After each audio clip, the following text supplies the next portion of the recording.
Thanks very much for coming today to IDP's IELTS Masterclass. We're going to ask you a few questions and we hope that we'll answer some of your questions. Can I ask you a question to begin with? Who's done the IELTS test? Okay, 1, 2, 3. Okay, about half of you have done the test. Was that the academic or the general training? Academic. Academic. And general training? Okay, some of each. Tell me this, which was the hardest part of the test? Who says reading's the hardest? Okay, a few people. Who says writing is the hardest? More people. Okay, who says speaking is the hardest? Nobody. And what about the listening? All right, so this is common of most people. Writing, academic writing, is very difficult for a lot of people, and reading is quite difficult for a lot of people. We'll talk about this and more today. I'm an IELTS expert. That means I've been around IELTS for a long time, about 25 years. Now, we're going to tell you quite a lot of things about IELTS today, and one of the things we're going to tell you is that there are some things that you can do to improve your IELTS score. We're going to give you some practical tips. We're also going to explain to you how the examiner assesses your writing and your speaking. And we'll also show you how sometimes a candidate doesn't get the score they expect simply because they've made some simple errors, some mistakes. And we can avoid these mistakes. You've all got a masterclass pack in front of you, and this has some important information in it. It has a very important document which is called the Examiner Approved Tips.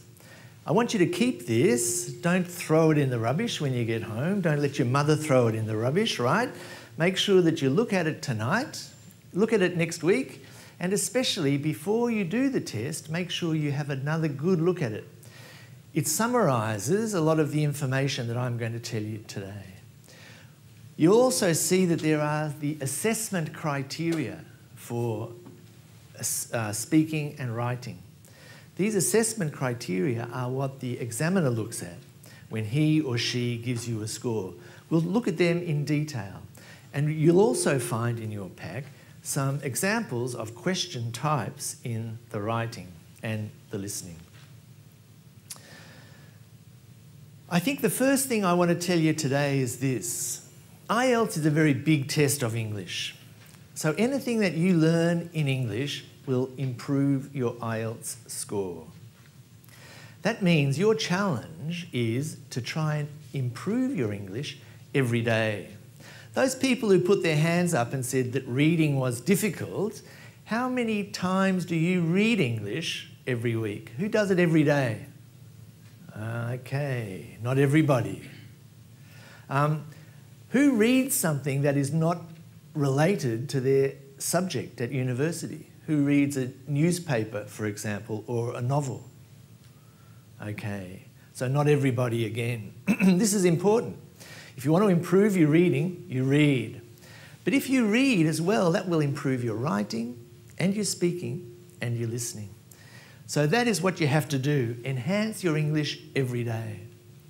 That means that IELTS preparation is very useful, but it's of limited use. It won't necessarily improve your real level of English.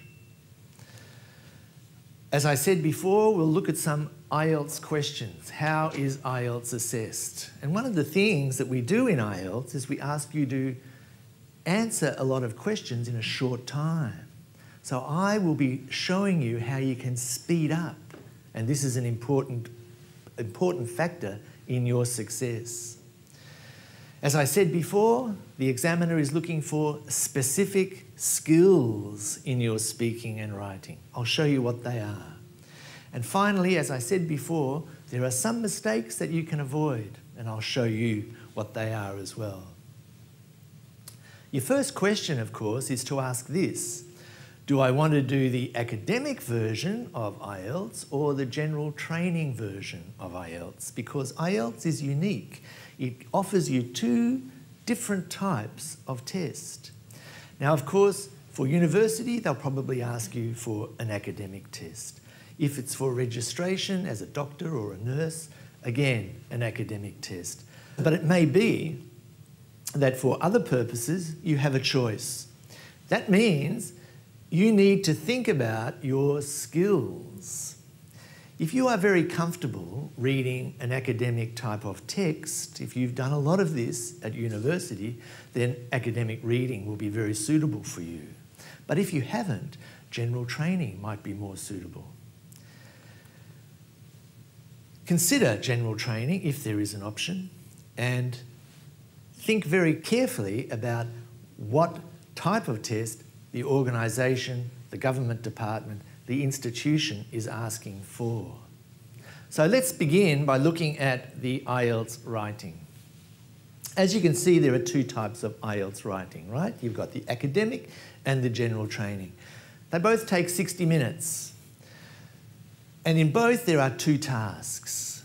In the academic writing, the two tasks are, firstly, to describe in words some visual input. That could be a graph, a chart, it could be a table of figures, it could be maps, it could be floor plans.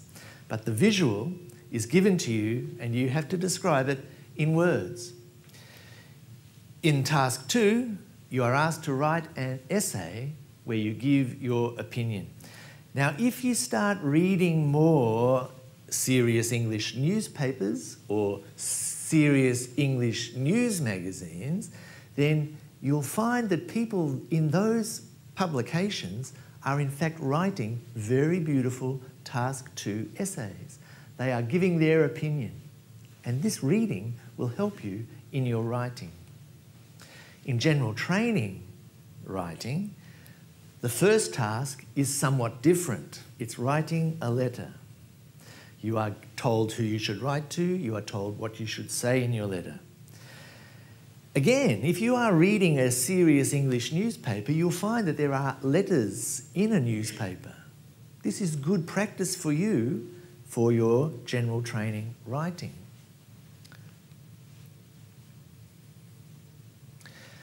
So, how are you scored in your writing?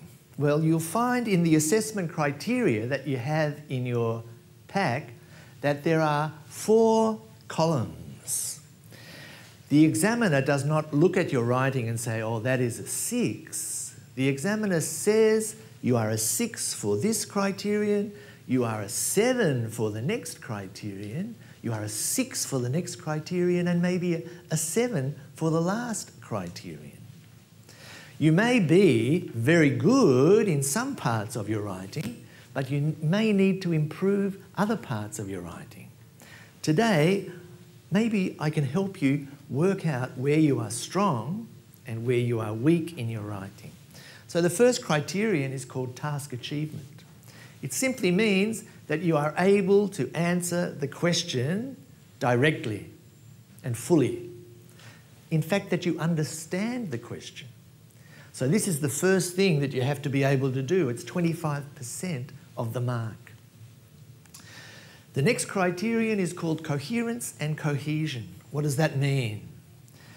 Coherence means that you are logical, that I can follow your argument, that I can follow the task 1 description, that I can follow what you are saying in your general training task 1 letter. How do you do that? It's about using paragraphs in a logical way by introducing and then leading on to the next paragraph, which leads on to the next paragraph, and then concluding in a logical way. And cohesion means that you are using words that connect your ideas. Words like so, but, on the other hand, however, moreover, in contrast, besides that, as well. These are the words that the examiner is looking for when he or she is assessing this criterion. So use these words, and when you read, look for those words. In lexical resource, you are judged as to how well you can use vocabulary, right? It doesn't mean that you have to use very unusual words like supercalifragilisticexpialidocious or something like that. No, no, no. It means being able to use words in a natural way. Where do you find those words? You find them when you read, okay? And finally, you are judged on your grammatical range and accuracy. I think we understand accuracy, right? It means you can use English tenses correctly. I go, I will go, I went. It means you can use prepositions in, on correctly, plurals. You can use that correctly. But range is another matter. What does it mean? It means this. The examiner wants to know if you have some complex, more complicated sentences that you can show them. I'll give you an example. I'll tell you about my favourite food, right? Cheese. I love cheese. It's quite cheap. My family likes it. I buy it every week. It's healthy. Every sentence was perfect English, perfect grammar. What score do I get? For writing, for my grammatical range and accuracy. Maybe a 6. Why? It was perfect grammar. It was perfect grammar, but every sentence was a simple sentence. I like cheese, the simplest sentence in English. Subject, verb, object, right? But listen to this. I like cheese because it's good for you, and besides that, it's quite cheap, which is great because my family likes it, so I buy it every week. Wow. If they could, they would give me 10 for my grammatical range and accuracy because I have connected those ideas into one longer sentence. Now, you don't have to make very long sentences, but you need to show the examiner that you can make a longer sentence, a more complex sentence. Where do you find them? What are you going to do tonight? You're going to read a newspaper? Read a news magazine? Do that and you'll find those sorts of sentences. Okay. Let's look at an academic task 1. As I said before, you are given something visual and you have to describe it in words. Now, this could be a chart, it could be a graph, it could be a table. Again, where do you find examples of this? If you're reading your newspaper, you'd find it in the business section very easily. You might find it in the science section of a news magazine. You have to write 150 words in 20 minutes. 140 words, is that okay? No, you'll be penalised. 160 words, is that okay? That's good. 900 words, is that okay? Well, the examiner will read every word, but you'll make a lot of mistakes. So try and keep it at around about 160 words. That's perfect. That will give you a chance to check your work as well, and it will make sure that you focus on the task. Here is a task now. Now, this is a task from the past. They're talking about projections to 2010. Of course, those of you who've been paying attention will know that it's 2015 this year, right? So that means that this is all in the past. This was before 2010 that this task appeared. You are always told the same thing in academic task 1. You are told to spend only 20 minutes on the task. Why? Because task 1 is only 1/2 the value of task 2. Task 1 is 1/3 of the marks. So only spend 1/3 of your time on task 1. You're told that you should write 150 words and you are given a brief description of the graph, of the information. Here, it's a graph which gives information about cinema attendance in Australia between 1990 and whenever that present was, up to 2010. Now, you are always told the same thing. You are told to summarise, you are told to select the main features, and you are told to make comparisons. You are told this every time you do an academic writing task, so do it.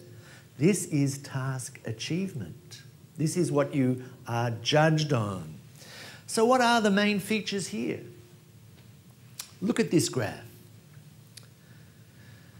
It's clear that all the trends are upwards, except for one trend which is downwards. It's clear that the younger you are, the more you go to the cinema. The older people don't go so often. These are the main trends. There are three principles in writing a good essay, anywhere, but especially for IELTS, and the first one is this. Begin with an introduction. Tell the reader what you're going to tell them. And that means you need to say what you're talking about, where the information comes from, and the time that you're talking about, the when. Make sure you highlight the key features and also write an overview. I'll talk about that more in a minute. So your introduction. Here, this is a good introduction. This person says the graph compares the level of cinema going of 4 age groups from 1990 to the present and makes predictions until 2010. They've done a very clever thing. They've used different words to what was given in the task.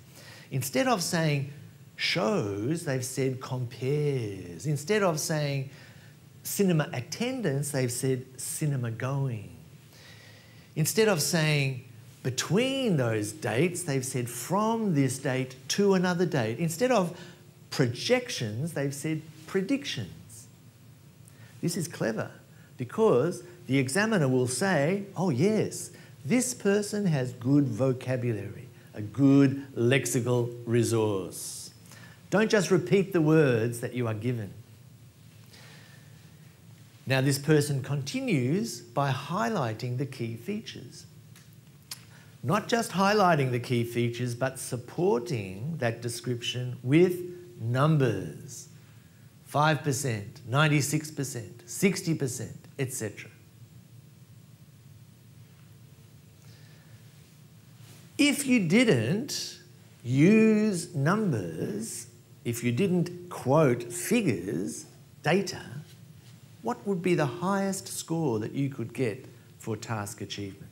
If you look at your materials, at your assessment criteria, you'll find the word data at band 5. There may be no data to support the description. Now this is a big penalty. Some candidates will write a beautiful description of the information but forget to put numbers to support that. If you do that, the most you will get for the first criterion, task achievement, will be a 5. Your score may be 5, 8, 8, 8. And that means you'll only end up with a 7. Finally, you need to write an overview. Now, in an overview, you have to sum up the main features, the main trends. I'll give you an example of an overview. I'm looking out at this audience, right? This audience is evenly divided. No, it's not. There are probably more men than women in this audience, but roughly equal numbers of men and women. You're all young compared to me, and you're all interested in IELTS. A perfect overview. I have summed up the main features. And that's what you have to do here. And do you see how this overview begins? This person begins with the word overall. That's a natural way to introduce an overview. They might begin in conclusion. Generally speaking, it's clear. This person has produced an overview, and that means that the examiner can give them a good score for their task achievement. If you forgot to give an overview, if you simply said, in 1990 this happened, in 1992 this happened, in 1994 that happened, in 1996 that happened, in 2000 that happened, right? You would not get more than a band 5 for task achievement, because you would be simply giving the details in a mechanical way. You would not be drawing them all together in a statement, in an overview. Okay, let's sum up. Sometimes people make these mistakes, and the first one is, as I said, not using figures. Don't make that mistake. The second mistake they make is, as I said then, they describe every detail. Choose the main features. Sometimes a person will do a very clever thing, but a bad thing in IELTS writing. They will say, in the year 2000, a lot of people went to the cinema. It must have been because the weather was very bad. They could not go to the beach, so they went to the cinema. That's clever, but it's a bad answer. Is there any information about the beach or the weather? No. So don't say that. Don't interpret the information. As I said before, a lot of people will write a good essay but forget to bring it together in an overview. Don't do that. Now, sometimes the academic task 1 is not a graph. It's not a chart. It is a description of a process. A process. For example, how to make sushi. Who cooks here? Put your hand up. Nobody cooks. Do you eat? Ah, very good, you cook. What's your favourite thing to cook?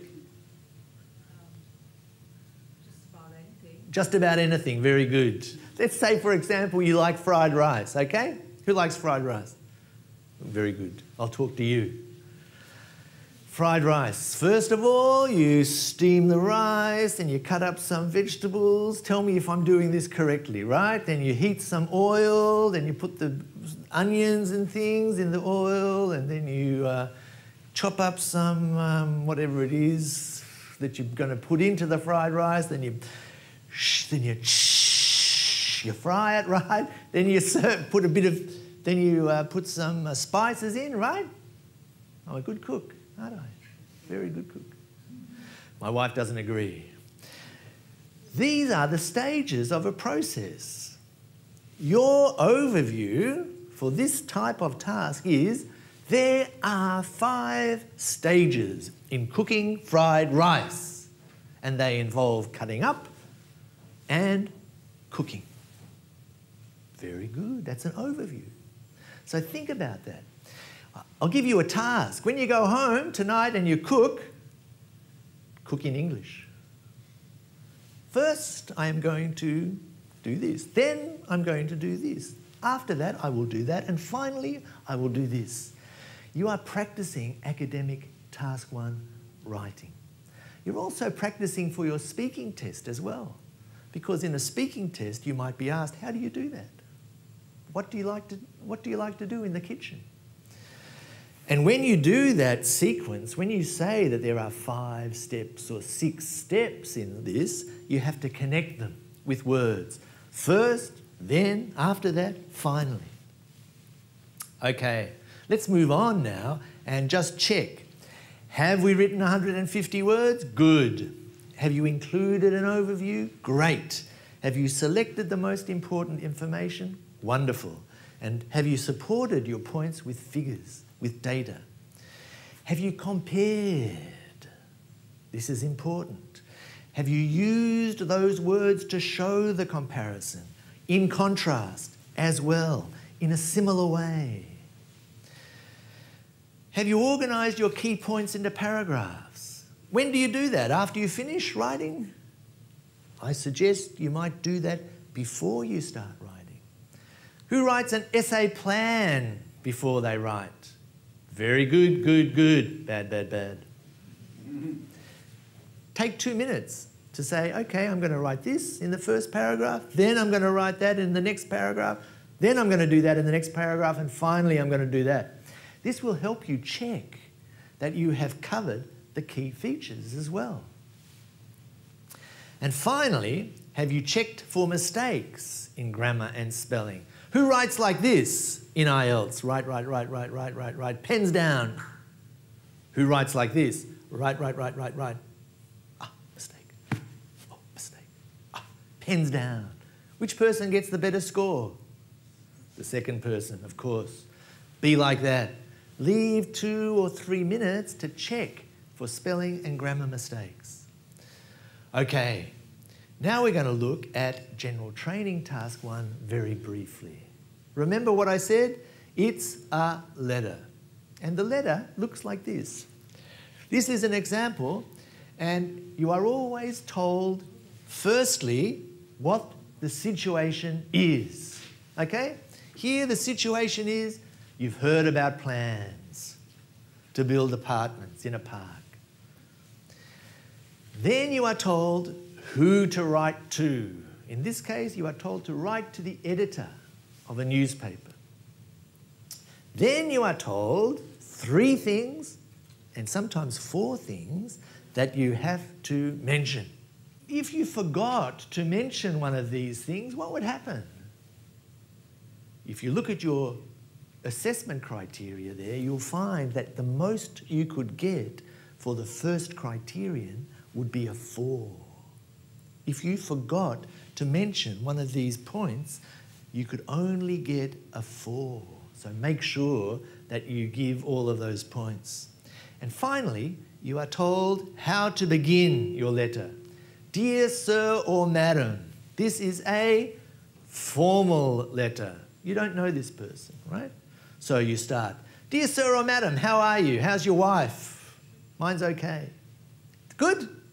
No, that's an informal letter. That's how you write to your friend, right?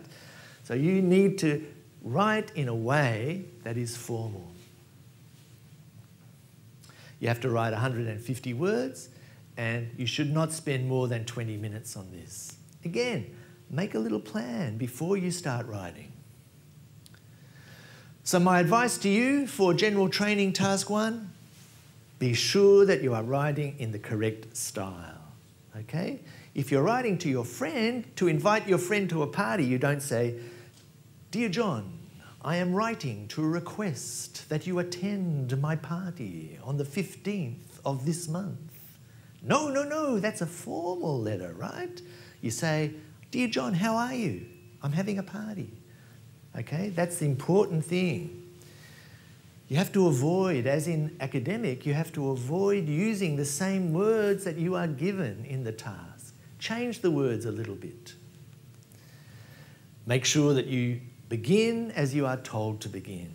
Dear Sir or Madam for a formal letter. Dear ... Do you have a friend called ... No. Then put the friend's name in there, right? Dear John. Make sure that you don't waste time putting your address at the top. You don't need to do that in General Training Task 1 writing. Not necessary.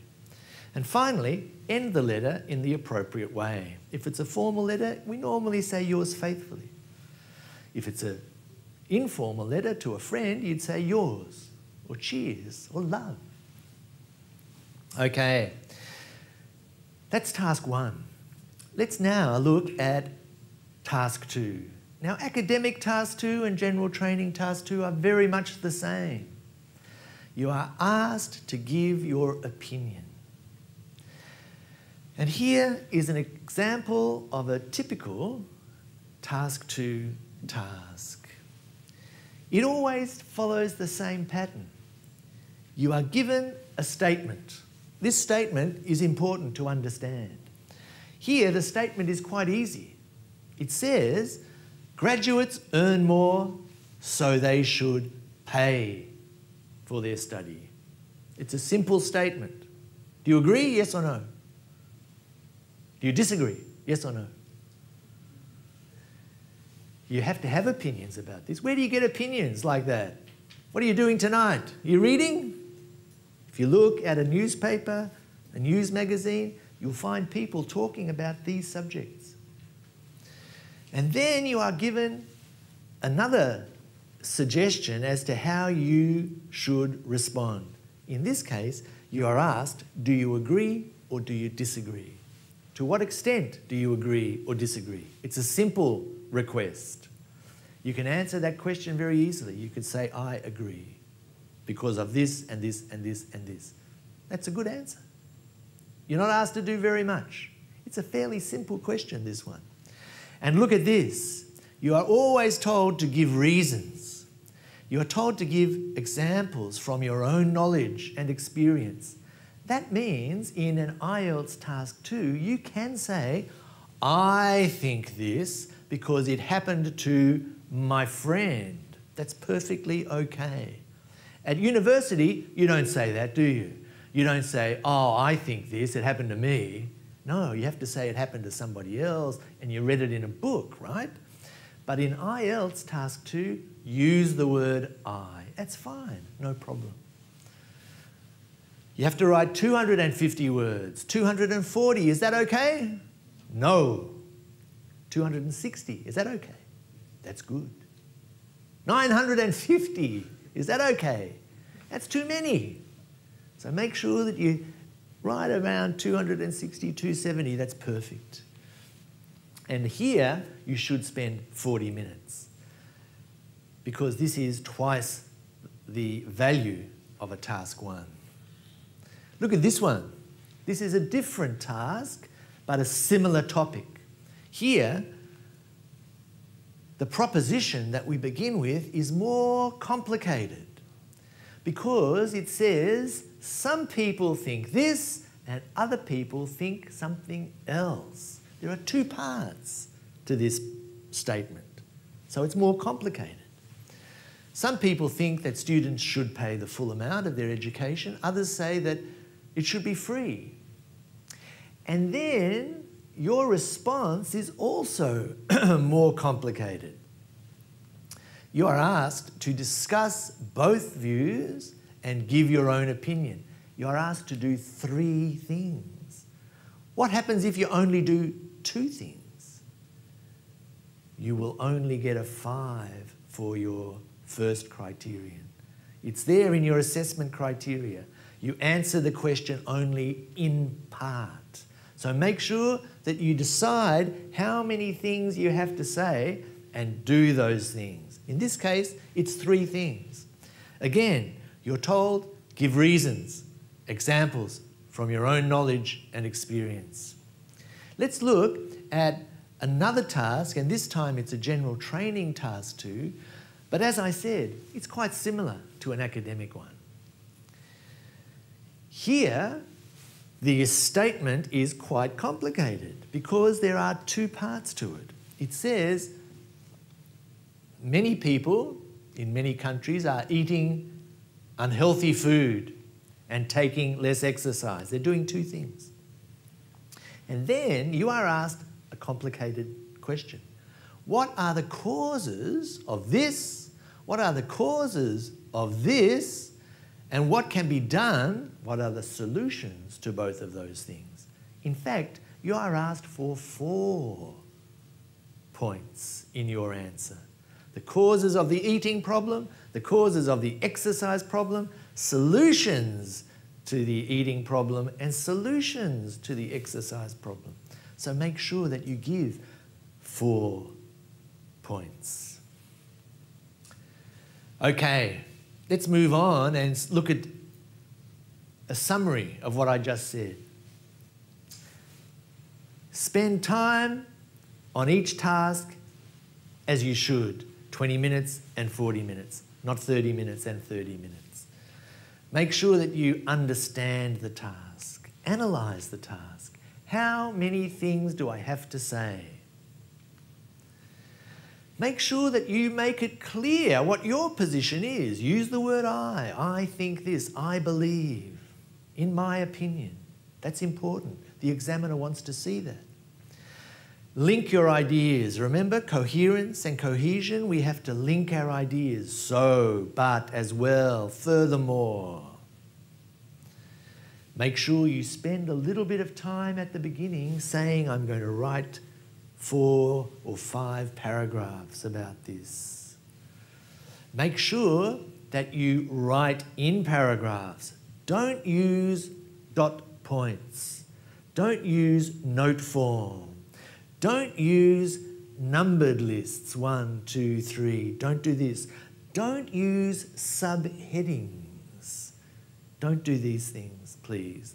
Write in full paragraphs. Make sure that you are showing the examiner that you have a range of words and a range of grammar. Remember, a range of grammar is important. And make sure you spend 2 or 3 minutes at the end to check for the mistakes that you know that you usually make. All right, that is writing. Now we're going to look at reading. Academic and general training reading are a bit different. You'll see that the reading passage in academic and in general training both take 60 minutes to complete. But in academic, there are 3 sections, 3 quite long passages to read, about 2,500 words in 1 hour. Those people who've done a reading test, did you have enough time? No, of course. This is the way that we test reading. If you had 2 hours, no problem, correct? That means you've got to practice doing it quickly. I'm going to give you some advice about that. You have 40 questions in both academic and general training. 40 questions in general training, but the passages may be shorter. In fact, they will be shorter. The sort of reading that you'd find in a general training might be like what you'd find in your letterbox when you go home. What do you find in your letterbox apart from letters? Do you find something from the local supermarket? Yeah? On sale this week. This is general training reading. You might be shown some advertisements and you're asked some questions. Where is it cheapest to buy chicken? Right? This is the sort of reading that you should not throw into the rubbish bin when you go home, but practice looking quickly to find some information. That's general training reading. There will be a longer piece of reading in the general training, and there will be some shorter pieces, and some of those will be about work. It could be a list of instructions or a list of rules at work. When you find these lists, make sure in the world out there, if you find a list on the wall, spend a bit of time reading it. This is general training, reading, practice. Okay. So I said before, how do we test your reading? Well, it's cruel, but it's effective. We give you a lot of words to read in a short time, okay? You get 60 minutes to answer 40 questions, and you have to read a lot of words. But really, the point I want to make to you now is that you don't have to read every word. You don't have to read every word in the reading test. Why? Because you are going to practice skimming and scanning. What does skimming and scanning mean? Skimming means you don't read every word. Maybe you read every second or third word. You concentrate on the important words, the nouns, the verbs. Don't worry about in or on or with or by. You don't even read every sentence, maybe every second or third sentence. You may not even read every paragraph. You are going, shh, it's about that. Who practices skimming? Put your hand up. 4 people. You have to practice it. Start tonight. When you're reading your newspaper, your news magazine, say, okay, I'm going to read this in 1 minute. Very difficult. Next week, it'll be easier. The week after, it'll be even easier. and you are practicing reading for IELTS. Scanning. We're going to practice this now. We're going to do some scanning in a minute. That means you're looking for particular information. For example, a date. There it is, 1999. A name. There it is, Smith. A place. There it is, Indonesia. Right? In order to scan, you need to know what you are looking for. That means you look at the questions first. This is important. If you look at the questions, it'll tell you all about the passage. It'll give you a lot of information about what you have to read. And when you find the answer to the first question, it may be in the middle of the passage, meaning you don't have to read that first part very much at all. You found your answer in the middle, and the answers come in order. This means you don't have to read 2,500 words. Maybe you only need to read about 1,800 words. Finally, you need to be able to read for detail. And we're going to see an example of this as well. You need to know, is it on or is it in? Is it a or is it the? Is it by or is it with? This is important. But some people read like that all the time. Who reads like this? 1 word, 2 words, 3 words. New word, dictionary. Oh, that's word. Oh, next word, next word. Oh, new word, dictionary. Who reads like that? A lot of people, I know. It's good to do that, but not always. Okay? If you do that always, you're not going to really prepare yourself for IELTS. Do you have a dictionary in IELTS? No. You have to practice guessing the meaning of a word. So let's now do a little bit of practice. We're going to identify information.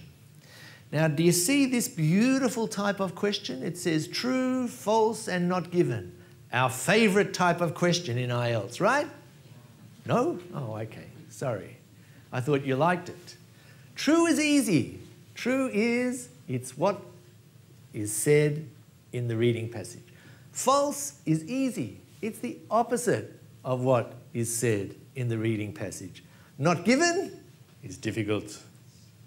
I know it's true, but is it true? Is it in the reading passage? I know it's false, but is that what the reading passage said? We're going to practice these things. Do you remember what I said before? You should read the questions first.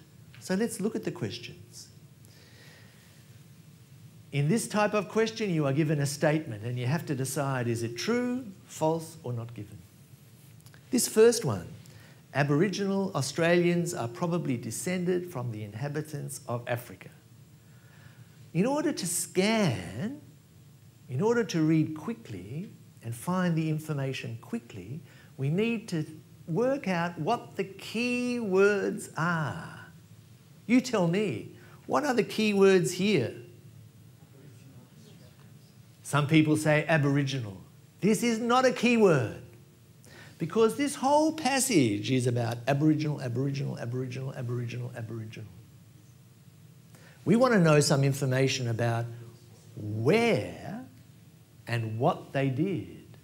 We want to know whether they descended from the inhabitants of Africa. These are the key words. What's another word for descended? Ancestors is good. Originated, right? So we're looking for a word like ancestor and we're looking for Africa. Well, look, you can see it up there. It's very clear. In the first sentence, Africa, ancestors. This is too easy. Takes me 1 minute to get the answer. What's the answer? It's true. The second one, we have to work out what are the key words. And again, the key words are migrated, and I think 80,000. We want to know what they did and when they did it. So here we find, of course, 50,000 they migrated. So once we found migrated, we can find the answer to this question. So the answer is false. Finally, we have to work out the key words in this third statement. So the key words are north, the north of Australia, and attractive. Where did they go and why did they do it? Right? Who's been to the north of Australia? Put your hand up. Very good. Is it attractive? Okay. Just okay. It's beautiful. Palm trees, mangoes, bananas, beaches, crocodiles. It's lovely. I know it's attractive. I don't even have to read this, right? I know it's attractive. Attractive, attractive. I found north. There it is there. The northern part of Australia. Is it attractive? Can you find a word like attractive? Beautiful, lovely? Of course, no. So what's the answer? It's not given. No information about why. All right, so what's my advice to you about reading? My first bit of advice is this. Look at the questions first. Skim the text. It will only take 1 minute. Is there a picture? Look at the picture. Look at the heading. Make sure you understand that. And you need to practice this skill. You need to do skimming every week, every day in fact, so that you can do it naturally. If there's a word that you don't know, relax. You've practiced reading without a dictionary, right? You can guess a word. If it's a difficult word and an important word, a word like nanotechnology or bioethics or something, and it's important, we will tell you what it means in a glossary. There'll be a little star, an asterisk, next to that word, and at the bottom of the page, there will be a definition. If there isn't, you don't need to know. It's okay. Make sure that you follow instructions. Sometimes in a reading test, they'll say no more than 1 word, no more than 2 words, no more than 3 words from the passage. Don't write 4 words because it will be marked wrong. Every question is worth 1 mark. That means the easiest question is worth the same as the most difficult question. So don't spend 10 minutes on 1 question. Leave it. Come back to it if you have time. And if you find that you still have 5 questions and you have 1 minute to go, what do? Guess. A. True, true, true, true, true. Okay? There's no problem with guessing. If you want to get an IELTS Band 7 in academic reading, you need to get about 30 answers correct. If you want to get a Band 7 in general training, you need to get a few more correct, about 33 or 34 correct answers. Okay, we've talked about writing, we've talked about reading, now we're going to talk about my favourite part of the test, speaking. This is where you get to sit in a quiet room with a friendly old man. No, could be a young person, could be a man, could be a woman. But they're friendly, right? So the speaking test in some centres will be at the end of your writing. At other places it could come before you do your written test. But it's always the same for academic and also for general training. It's the same test, no difference. It only takes about 14 minutes. Some people think it takes an hour, but it's only 14 minutes, right? Seems like an hour. There are 3 parts to the speaking test, and this means you can practice each part. Let me tell you quickly how you can practice. Part 1 is talking about the most fascinating subject in the world, yourself, right? But it's talking about ordinary things like the weather, what you do, what you eat, what your friends do, what you did on the weekend, right?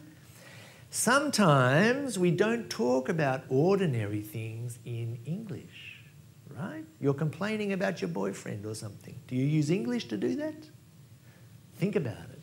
Try and practice using English to describe the meal that you just ate, or to describe a book that you just read, or something on TV. In part 2, you have to speak for 2 minutes and the person you are speaking to is looking like this. Talk to me. No, they won't talk. They'll just listen to you, right? That's difficult, right? Who practices speaking for 2 minutes? Nobody. Well, you should, because you can see you have to do it, so you should practice. You can begin tonight, right? Go home. Who makes your dinner for you? Whose mother makes them their dinner? Whose wife makes them their dinner? You're a lucky man. Whose husband makes them their dinner? You're a very lucky woman. Tonight, when you go home, right? Say to your husband, thank you, darling, for this. I'm not going to eat it. I'm going to talk about it. And he says, what's wrong with you?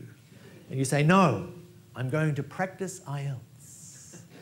And you say, okay, ask myself some questions. Where, when, how, who, why, right?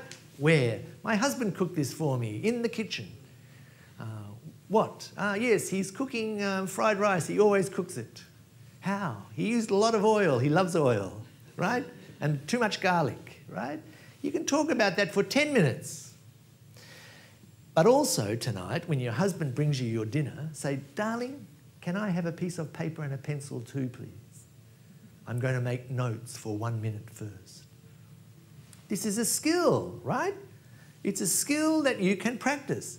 And making notes before speaking for 2 minutes is a skill that you can practice and you should practice, because here it is. You're told you need to do it. And every day, if you practice this skill, you will find in the speaking test that you can speak without effort. Talk about that column for 2 minutes. Talk about that light for 2 minutes. Talk about your friend. Talk about this lecture for 2 minutes. You could do it easily, right? We're going to hear a person in a minute who gets a band 6 for his IELTS. And for the first criterion, that's how easily he can speak, he gets a 6, because sometimes he hesitates. But if he had practiced speaking a little bit more, he may be able to get a 7, because then he would be able to speak with much more ease. And finally, in part 3, you are asked a very difficult question. Why? The most difficult question in the world, right? What's the traffic like in your hometown? It's terrible. Why? I don't know. It's just terrible. Bad answer. You need to be able to say, well, there must be many reasons for this. First of all, and then there's that reason. Remember what you're going to start doing more of? You're going to start reading what? Newspapers, news magazines. If you read those things, you're going to find a lot of information about why. Why is there a problem with the climate? Why is there a problem with pollution? Why is there a problem with traffic? If you read more, it will really help you in your speaking. So let's go on and look at how you are assessed. And in your pack, you have the assessment criteria for speaking. The first one is called fluency and coherence, right? Fluency. What does that mean? It means you flow like a beautiful river. If I speak like this, am I fluent? No. If I speak like this, am I fluent? No, that's just fast. Think about being a beautiful river, right? You keep flowing. That's fluency. The person that we're going to listen to, he gets a 6 for this criterion. He corrects himself too much. He hesitates too much. He does too much. That's why he gets a 6 for fluency. And coherence. Remember we saw this word before? Coherence and cohesion in your writing. It means you are logical and you are also able to connect your ideas. Remember? How do you connect your ideas? You say, for example, on the other hand, as well. The guy that we're going to listen to gets a 6 for this. He uses some of those words. He says, for example, I think, I guess, right? That's good. but he should use more of those. The second criterion is lexical resource. We saw this one before, right? It's the same as for writing. Do you have a range of words? Do you have a range of natural words? Words that go together very easily and appropriately.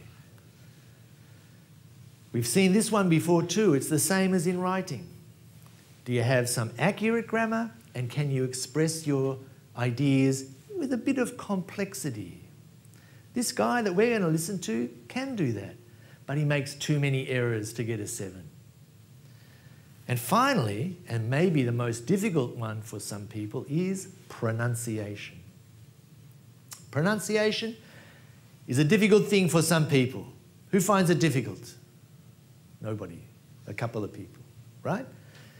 If your first language is Chinese or Vietnamese or something like that, it's a difficult thing to speak English. I can't speak Vietnamese. Anyone from Vietnam? What, hai, ba, bon, nam, sao? Terrible, correct?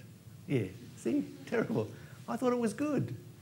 But anyway, with pronunciation, there are 2 parts to pronunciation. The first part is making the sounds of English. A, e, I, o, u, sh, st, b. Can you do those things? That's good. But the second part is making the music of English. I'll give you an example. I can speak and make every sound of English perfectly. Is this good pronunciation? No, it's terrible pronunciation. I sounded like a robot, right?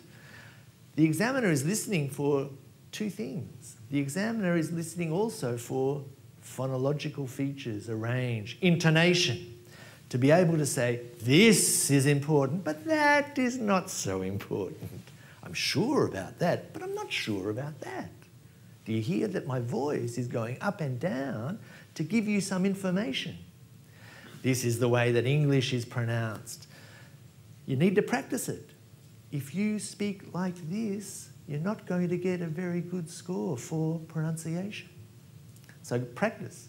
Go home, practice quietly in your bedroom where no one can hear you. That's good. Go up and down, up and down. We're going to look at this guy, Gabriel, right? He comes from Brazil. Anyone from Brazil? Nobody. He gets a 6 for fluency and coherence. He gets a 6 for his lexical resource. He gets a 6 for his grammar. And he gets a 6 for his pronunciation. You have the assessment criteria in front of you, okay? You can see why he gets a 6. He makes too many hesitations in this performance to get a 7 for fluency. He doesn't have a big range of vocabulary. He uses some good words, but not enough to get a 7 for his lexical resource. He makes too many grammatical errors to get a 7 for grammar. And he doesn't have enough of the features of connected speech. His speech is not connected enough, and he makes a few funny sounds in English. This stops him getting a 7 for pronunciation. This is part 3 of the speaking test, okay? Remember, in the speaking test, in part 3, you are asked, why do you think this? Can you explain these things? So we're going to see that now. Okay, let's watch it. Gabriel, we've been talking about a hobby that you enjoy, and I'd like to discuss with you 1 or 2 more general questions related to this. Let's consider, first of all, the social benefits of hobbies. Do you think having a hobby is good for people's social life? Yes, I think. How? I think first because you can it's something that you don't do always.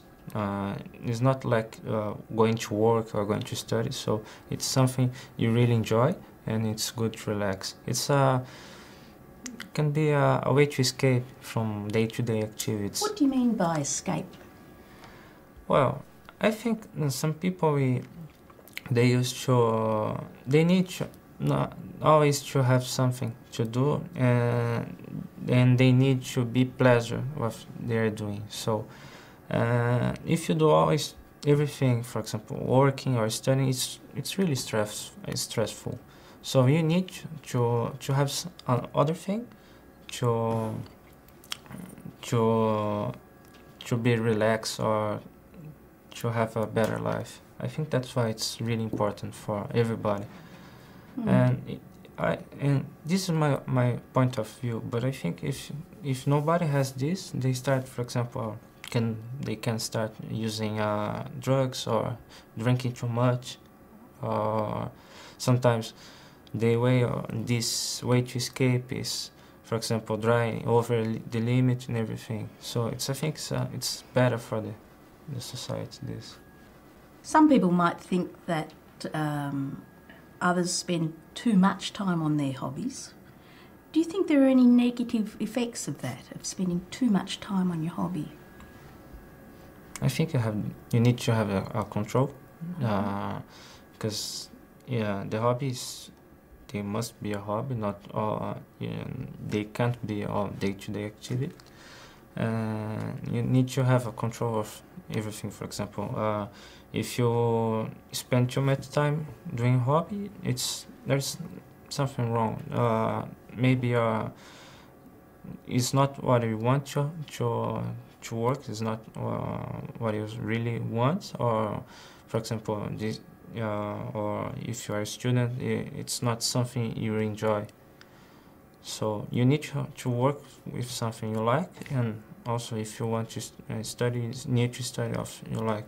If you are doing a lot of hobby, for example, if you stay during the weekends just doing this, it's something wrong. So why do you think people really need to have a hobby or an interest in something other than work? Well, work you need to have because you need to pay your bills, and you have to pay, of course, and you have to keep your thinking your future and everything you have you plan for the future. In my case, I want to marry, I have some children, and I have to work to have all this. And the hobby is different. I want to relax. I want to have something important for me, just to forget all I do during the week, and during the weekend, for example, just relax. Don't think in nothing. Forget what was bad in my week, and then. Just be prepared for the next week. I can work better. Let's go on to think about leisure time. Yeah. If you think about your country, Brazil, Yeah. how much time do people spend on work, and how much time do they spend on leisure? Wow. By law, it's 44 hours. They usually have to work, but always we work more. I'm not sure in Australia, but we always used to work more, like 50 or a little bit more. And some people, they don't have leisure time even in the weekends. Thank you, Gabrielle. That's the end of the speaking test. Gabriel gets a 6. And his fluency and coherence, you can see that he paused a lot, right? There were lots of hesitations. He would need to be more fluent in order to get a 7 or better for that. But he was able to say things like first, because, for example. These are important things in judging your fluency and coherence. For his lexical resource, we can see that he could use some quite good vocabulary, a way to escape, driving over the limit, etc. But sometimes he was unable to express himself very effectively. Grammatical range and accuracy, he is able to produce some complex sentences. He is able to use if sentences and other things like that, but very often there were mistakes.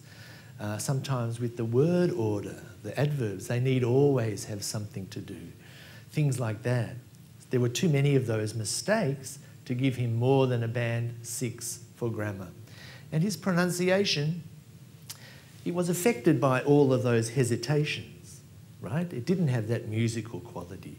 And there were some words some sounds that he confused, ch and t, for example. Did you hear that?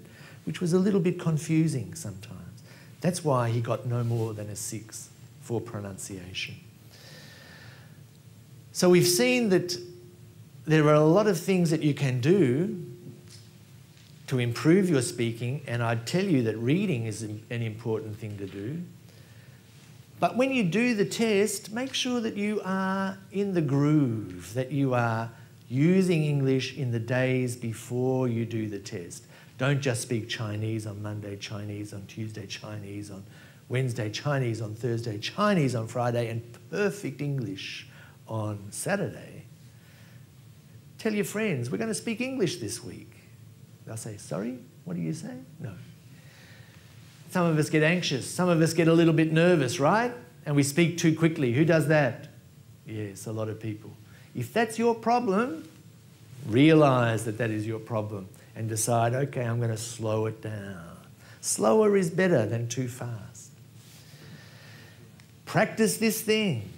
Practice for the second part of the speaking test, practice preparing for a minute and then speaking for 2 minutes. If you practice that, you're going to be able to speak very fluently and easily.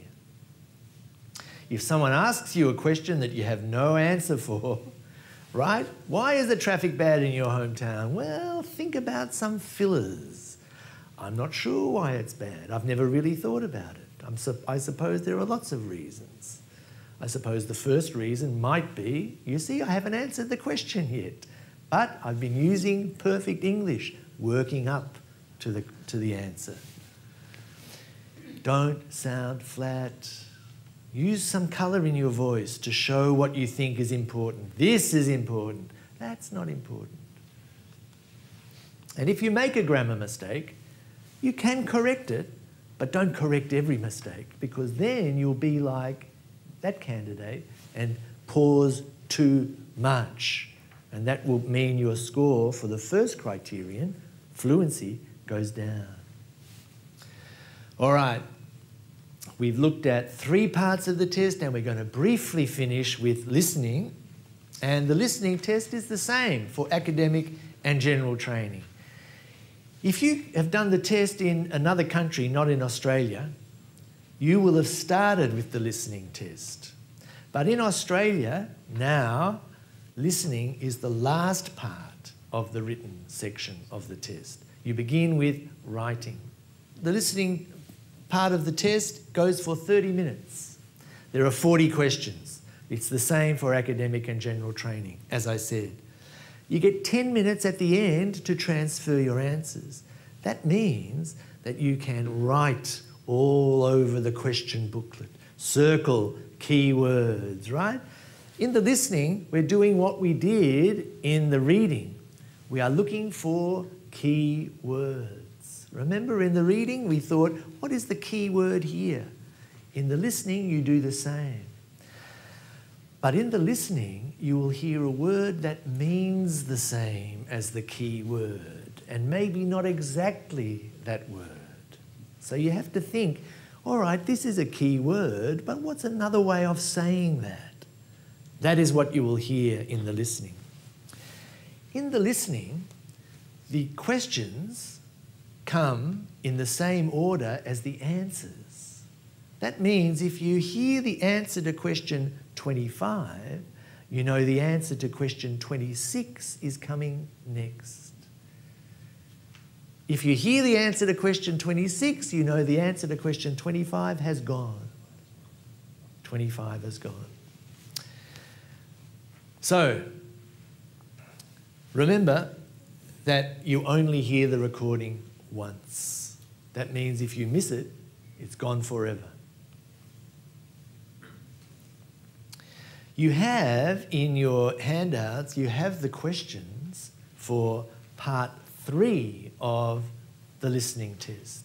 And part 3 of the listening test is where 2 people are talking, and they're talking about a subject which is sort of related to an academic thing, university. In this case, the people are talking about a project that they're doing at university, right? 2 or 3 people talking together.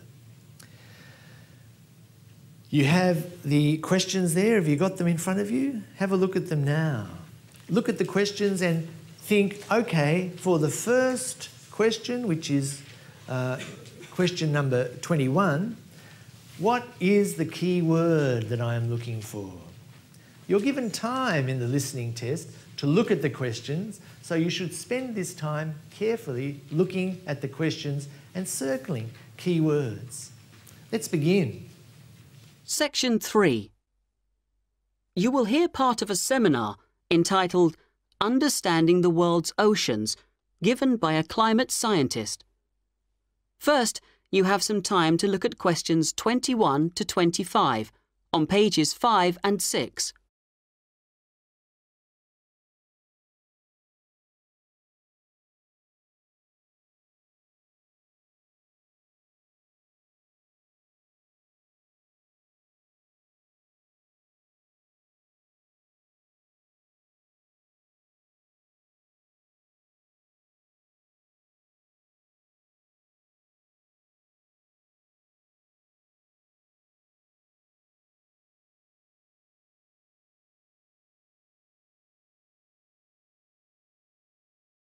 Now listen carefully and answer questions 21 to 25. Thanks to all of you for coming along today to hear about how the Robotic Float project is helping with ocean research. Well, first of all, we'll look at what a robotic float does and its use. So let's start with the device itself. It looks a bit like a cigar, and it's about 1.5 meters long. More importantly, it's full of equipment that's designed to collect data. So it can help us in building up a profile of different factors which work together within the world's oceans. Sounds like a big project. Isn't it too big for one country to undertake? That's quite true, but this project is a really good example of international cooperation. Over the last 5 years, scientists from 13 countries have been taking part in the project and launching floats in their area of ocean control. And next year, this number will rise to 14 when Indonesia joins the project. That's impressive. But let's move on to how floats work. The operational cycle goes like this. Each of the floats is dropped in the ocean from a boat at a set point and activated from a satellite. Then the float immediately sinks about 2,000 meters. That's 2 whole kilometers down in the water. It stays at this depth for about 10 days and is carried around by the currents which operate in the ocean at this level. During this time, it's possible for it to cover quite large distances, but the average is 50 kilometers. So, what is it actually recording? Well, at this stage, nothing. But as it rises to the surface, it collects all sorts of data. Most importantly, variations in salinity, that's salt levels, and the changes in temperature, a bit like underwater weather balloons. Then, when it gets back to the surface, all the data it's collected is beamed up to the satellite. After about 5 hours on the surface, the float automatically sinks, beginning the whole process again. Before you hear the rest of the conversation, you have some time to look at questions 26 to 30 on page 7.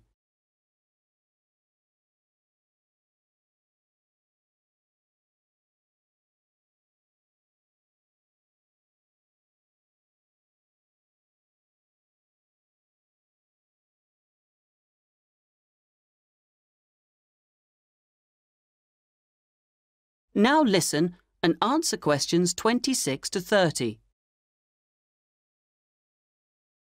What happens to the data? Well, the information is transferred direct to onshore meteorological stations, like our one in Hobart, and within 4 hours the findings can be on computers, and they can be mapped and analysed. You say you're building models of the world's ocean systems, but how are they going to be used? And more importantly, when?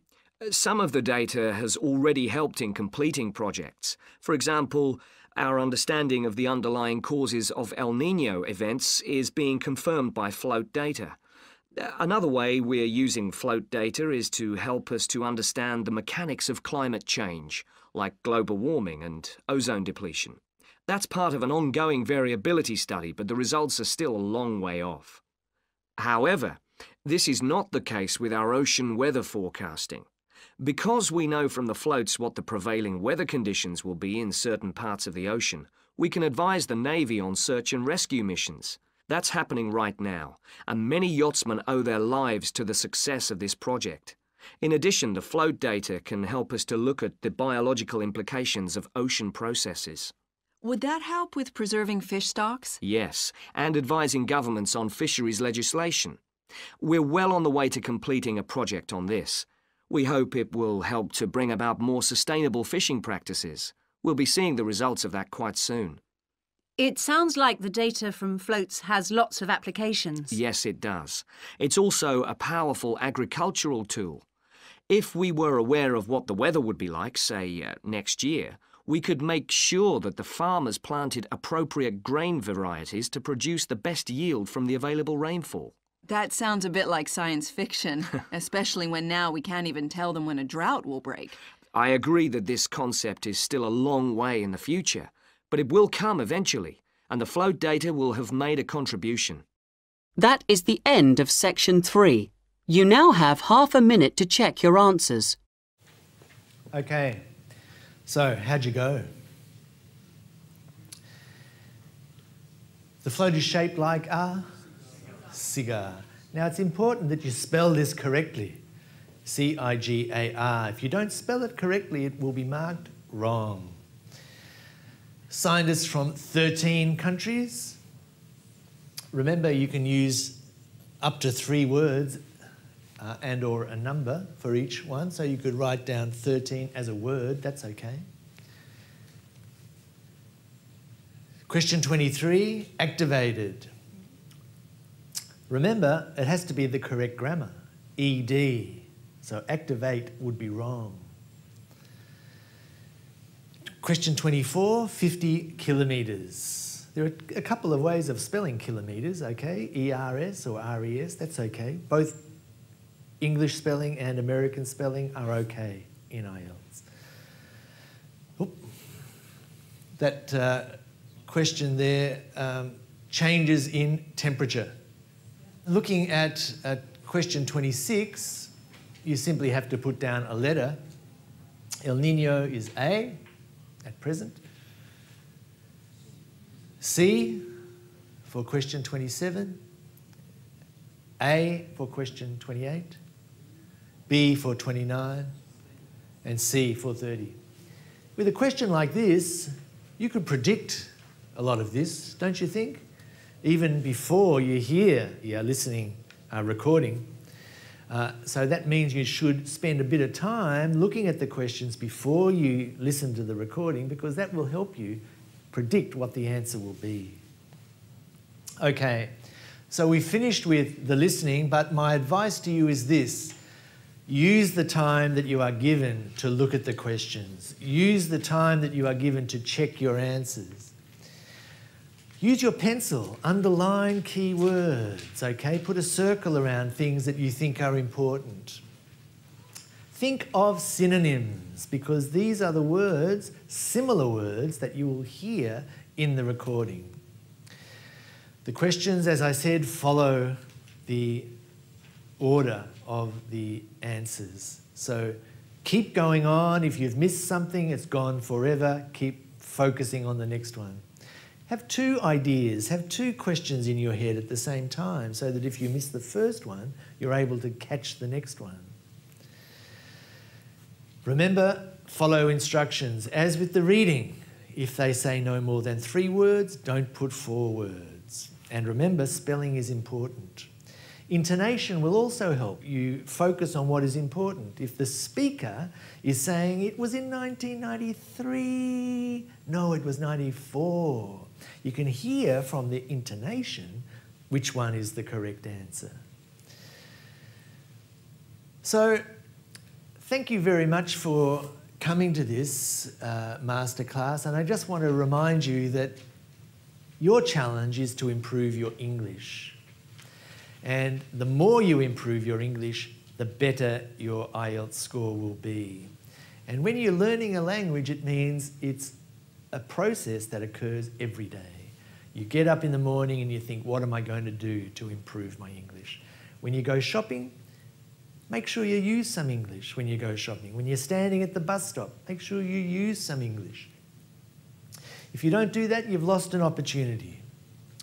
Think about the academic or the general training. There are two choices. If you have a choice, think which one suits your skills. Take this material back home tonight and look at it. Look at the assessment criteria, look at those tips that I gave you, and make sure you look at them again. Work out, where am I strong in my writing and my speaking, and where do I need to improve? IELTS preparation courses are a good idea, but they're not the final answer for you. If you want to get an IELTS Band 7, then that's not months of work, it's years of work. If you want to get a Band 8, it's more, all right? So you've got to take a long-term approach. Don't get discouraged. If you don't get the score you need immediately, just practice your English. Okay, shall we take some questions?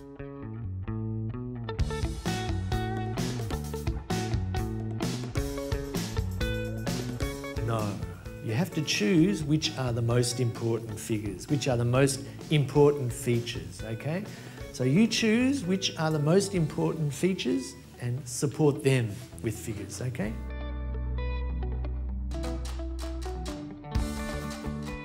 The answer is no. If you've crossed it out clearly, the examiner will say, okay, you've corrected that. I'll ignore that. You can do this if you're using a pen and you don't have a pencil. If you're using a pen in your writing test, you write a sentence and you think, nah, this sentence is no good. Cross it out clearly and begin again. No problem.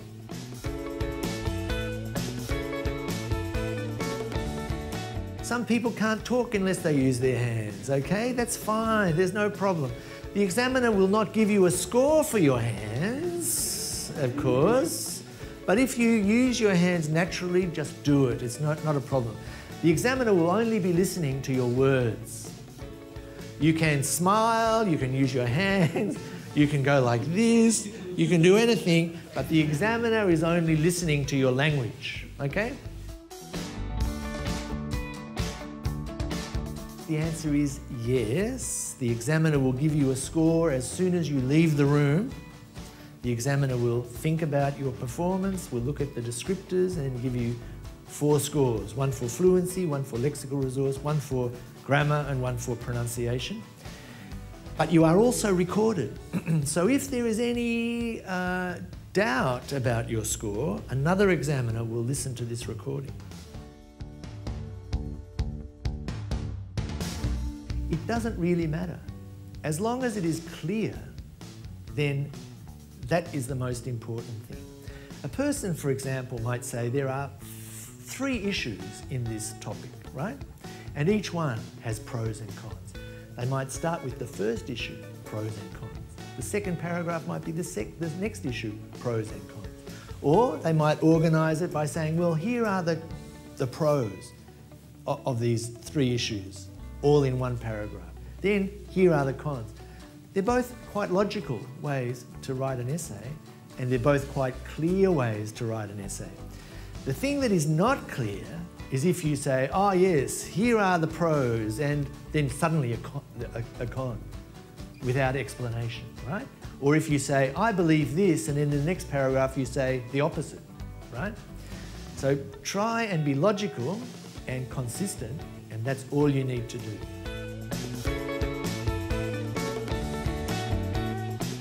Your results are issued in 13 calendar days, normally from the day of the test. So you do the test on the Saturday, your result will come in Friday week, okay? 13 days. And on that day, you can also access your results online.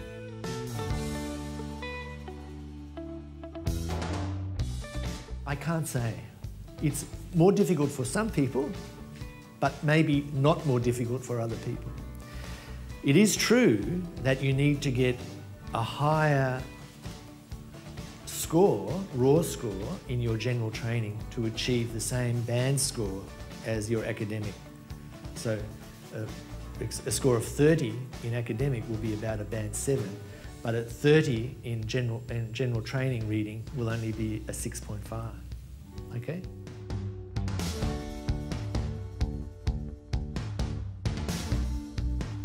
Some people recommend that you spend maybe 15 on the first passage and then spend 25 on the last passage. Sounds like a good idea. But there are different variables, of course. The last passage might be about a subject that you know very well, and you might find that that passage is in fact easier. So as a rule of thumb, as a general rule, I would suggest 20 minutes on each passage. But you may find that you can do the first passage more quickly. That's good. But the really important thing for you is to keep practicing speed. And it's something that you have to practice, skimming. So tonight, I'm going to read this page in 1 minute, all right? If you can practice that, then it will have a definite influence on your score in the reading test, all right? Your next step is this. Please visit our IELTS Essentials website. There you'll find some important information about IELTS. You'll find some preparation materials as well. Also, join us on Facebook. If you have a question, please post your question on Facebook and we'll answer it for you. Go to IELTS Essentials and you'll find old test papers there, good preparation material. Also, try Writing Assist, where test takers can send us an example of their writing and our IELTS experts can send them a report which shows where you should improve. Well, thank you very much and goodbye.